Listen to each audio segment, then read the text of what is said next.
सोचिए एक ऐसी पॉलिटिकल पार्टी जिसका काडरे बेस और आइडियोलॉजी एकदम स्ट्रिक्ट हो। एकदम डिसिप्लिन्ड। हाँ, एकदम डिसिप्लिन्ड। और वहाँ एक ऐसा नेता आता है जो कुछ साल पहले तक बिल्कुल ऑपोजिट आइडियोलॉजी वाली पार्टी में था, एक इनफॉर्मल और एजिटेशन बेस्ड बैकग्राउंड से। राइट। ये काफी आम बात लगती है शुरू में। लगती है ना। लेकिन हैरात की बात यह है कि सिर्फ 5-6 साल के अंदर वो बाहर से आया हुआ नेता डायरेक्टली चीफ मिनिस्टर की कुर्सी तक पहुंच जाता है। जो कि नॉर्मल बिल्कुल नहीं है। बिल्कुल नहीं। ये किसी नॉर्मल पॉलिटिकल प्रमोशन जैसा नहीं, बल्कि एक एग्रेसिव कॉर्पोरेट टेकओवर जैसा लगता है। और बिहार की राजनीति में ठीक यही हुआ है। सही कहा आपने। पिछले लगभग 2 दशक यानी 20 साल से जो पॉलिटिकल सेटअप चला आ रहा था वह पूरी तरह से बदल चुका है। तो आज की इस गहन चर्चा में हम इस बहुत ही मैसिव बदलाव के पीछे के मैकेनिक्स को समझेंगे, सम्राट चौधरी की ताजपोशी और उसके आसपास की स्ट्रेटजीज का डीप एनालिसिस करेंगे। और इस बदलाव के कोर मैकेनिक्स को समझने के लिए हमें इन न्यूज़ क्लिपिंग्स और ग्राउंड डेटा के डीप रूट्स में जाना होगा। हाँ, और चर्चा में आगे बढ़ने से पहले एक जरूरी बात यहाँ क्लियर कर देना बेहतर होगा। क्या बात? हमारा मकसद यहाँ किसी भी पॉलिटिकल आइडियोलॉजी को सही या गलत साबित करना नहीं है, चाहे वो लेफ्ट हो, राइट हो या सेंटर हो। हम इन डॉक्यूमेंट्स और रिपोर्ट्स के जरिए सिर्फ उन तथ्यों को न्यूट्रल तरह से पेश कर रहे हैं। बिल्कुल। हमारा पूरा फोकस प्योरली पॉलिटिकल स्ट्रैटेजी और सोशल इंजीनियरिंग के ऑब्जेक्टिव एनालिसिस पर होगा, ताकि श्रोता इस हिस्टोरिक चेंज को बिना किसी बायस के समझ सकें। एग्जैक्टली। तो चलिए इस सत्ता के ऐतिहासिक हस्तांतरण को स्टेप बाय स्टेप समझते हैं। पिछले 20 साल से बिहार की पॉलिटिक्स प्योरली नीतीश कुमार के इर्द गिर्द घूमती थी। हाँ, वो स्टेट पॉलिटिक्स के एक सेंट्रल पिलर थे। सही।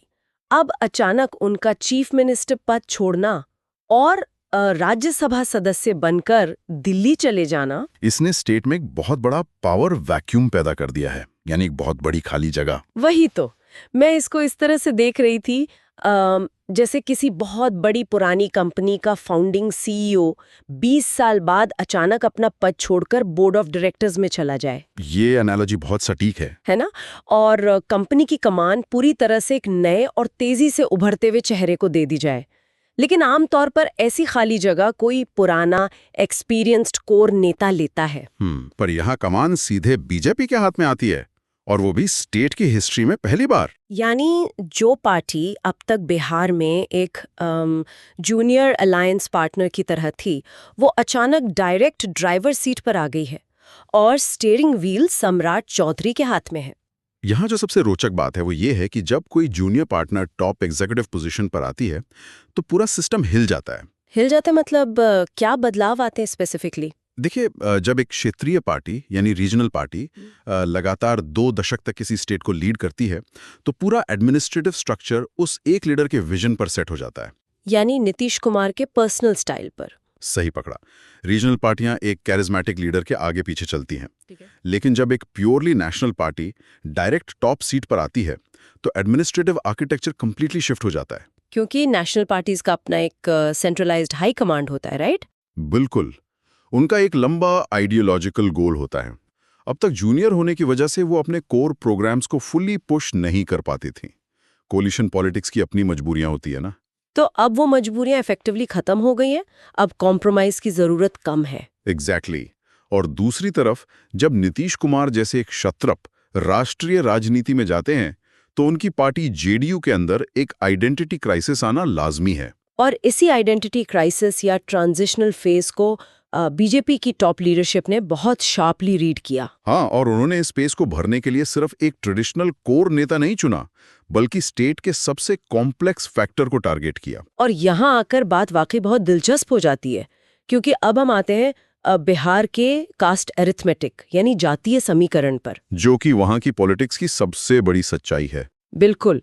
इन सारी रिपोर्ट्स में एक फैक्टर बार बार सामने आता है, लव कुश गठजोड़ यानी कुर्मी और कोरी समुदाय का मिलन। नीतीश कुमार कुर्मी समाज से आते हैं और सम्राट चौधरी कोरी यानी कुशवाहा समाज से। राइट। लेकिन यहाँ मेरे पास एक आंकड़ा है जो मुझे थोड़ा कंफ्यूज कर रहा है। कैसा आंकड़ा? इन रिपोर्ट्स के मुताबिक बिहार में इस कोरी कुशवाहा समाज की टोटल आबादी लगभग सिर्फ 4.2% है। हाँ, ये फैक्चुअल नंबर है। तो मेरा सवाल ये है कि क्या किसी राज्य की इतनी मैसिव पॉलिटिक्स सिर्फ 4.2% आबादी के मैथमेटिक्स पर ही निर्भर करती है? ये काउंटर इंट्यूटिव लगता है देखने में। वही तो मेरा लॉजिक यहाँ अटक रहा है कि क्या पॉलिटिक्स में सोशल इंजीनियरिंग सच में एक सिंपल कैलकुलेटर की तरह काम करती है कि बस 4% यहाँ जोड़ा और मेजॉरिटी मिल गई? मैं इसको समझाता हूँ। देखिए, ये सिर्फ नंबर्स का गेम नहीं है। ग्राउंड लेवल पर ये केमिस्ट्री और फिजिक्स के कैटलिस्ट जैसा काम करता है। कैटलिस्ट? वो कैसे? बिहार की राजनीति में पिछले 3 दशकों से एक बहुत सॉलिड वोटिंग ब्लॉक रहा है, यादव और मुस्लिम समुदाय का कॉम्बिनेशन। हाँ, ये तो हिस्टोरिकली डोमिनेंट ब्लॉक रहा है वहाँ। राइट। इस ब्लॉक को किसी भी अकेली अपर कास्ट या एक बैकवर्ड कास्ट के जरिए हरा पाना ऑलमोस्ट इम्पॉसिबल होता है। तो इसको टक्कर देने के लिए मल्टीपल छोटे ब्लॉक्स को जोड़ना पड़ता है। एग्जैक्टली। और जब दोनों तरफ फोर्सेस लगभग बराबर टेंशन में हों, तो एक छोटा सा स्ट्रैटेजिक एडिशनल वेट पूरे बैलेंस को शिफ्ट कर देता है। ओ, यानी एक स्विंग वोट की तरह। सही कहा।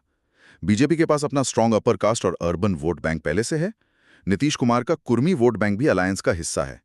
लेकिन लव कुश का दूसरा पिलर यानी कोहरी समाज थोड़ा निग्लेक्टेड फील कर रहा था। और इस निग्लेक्टेड 4.2% को जब डायरेक्ट चीफ मिनिस्टर की कुर्सी दी जाती है तो इसका मैसेज बहुत बड़ा जाता है। बहुत बड़ा। ये सिर्फ उन 4.2% वोटर्स तक सीमित नहीं रहता। तो इसका रिपल इफेक्ट बाकी नॉन यादव ओबीसीज पर क्या पड़ता है? इसका सबसे बड़ा इफेक्ट प्योरली साइकोलॉजिकल है। ये पूरे स्टेट के ईबीसीज और मार्जिनलाइज्ड कम्युनिटीज को एक पावरफुल मैसेज भेजता है कि देखिए, नेशनल और अपर कास्ट इमेज वाली पार्टी होने के बावजूद हम एक्चुअली ओबीसीज को टॉप पावर देने को तैयार हैं। एग्जैक्टली। टोकन रिप्रेजेंटेशन नहीं बल्कि एक्चुअल गवर्नेंस की चाबी। और इससे ऑपोजिशन का ट्रेडिशनल सोशल जस्टिस वाला नैरेटिव न्यूट्रलाइज हो जाता है। वही मैं सोच रही थी। ऑपोजिशन हमेशा बैकवर्ड कास्ट्स के हक की बात करता है, लेकिन यहाँ रूलिंग अलायंस ने उसी प्लेबुक का इस्तेमाल किया है, वो भी अपने टर्म्स पर। और सक्सेसफुली। जब हाईएस्ट एग्जीक्यूटिव फेस एक बैकवर्ड कम्युनिटी से हो तो ग्राउंड पर उस सोशल जस्टिस कार्ड को एग्रेसिवली खेलना ऑपोजिशन के लिए मुश्किल हो जाता है। यानी ये छोटी सी दिखने वाली 4.2% आबादी एक गोल्डन मास्टर की बन जाती है जो बाकी के 20-30% न्यूट्रल वोट्स को अनलॉक कर सकते हैं। बिल्कुल। यही वजह है कि इस स्पेसिफिक सोशल इंजीनियरिंग स्ट्रेटजी पर इतना ज्यादा फोकस और वेटेज दिया गया है। लेकिन जातीय समीकरण अपनी जगह है। किसी व्यक्ति को सिर्फ उसके आंकड़ों के आधार पर इतनी बड़ी कुर्सी तो नहीं मिलती। सम्राट चौधरी का अपना अनुभव भी तो मायने रखता होगा। ओ बिल्कुल। उनका अपना इंडिविजुअल पॉलिटिकल सफर अपने आप में एक स्टडी केस है। मैंने जब उनकी डिटेल्स पढ़ी तो मुझे बहुत हैरानी हुई।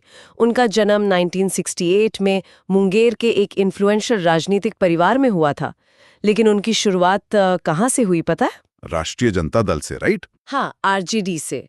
उन्होंने रबड़ी देवी की सरकार में बकायदा मंत्री पद संभाला था, जो कि आज की उनकी आइडियोलॉजी के बिल्कुल विरोध में है। एग्जैक्टली। फिर वहां से निकलकर वो करंट पार्टी में आते हैं।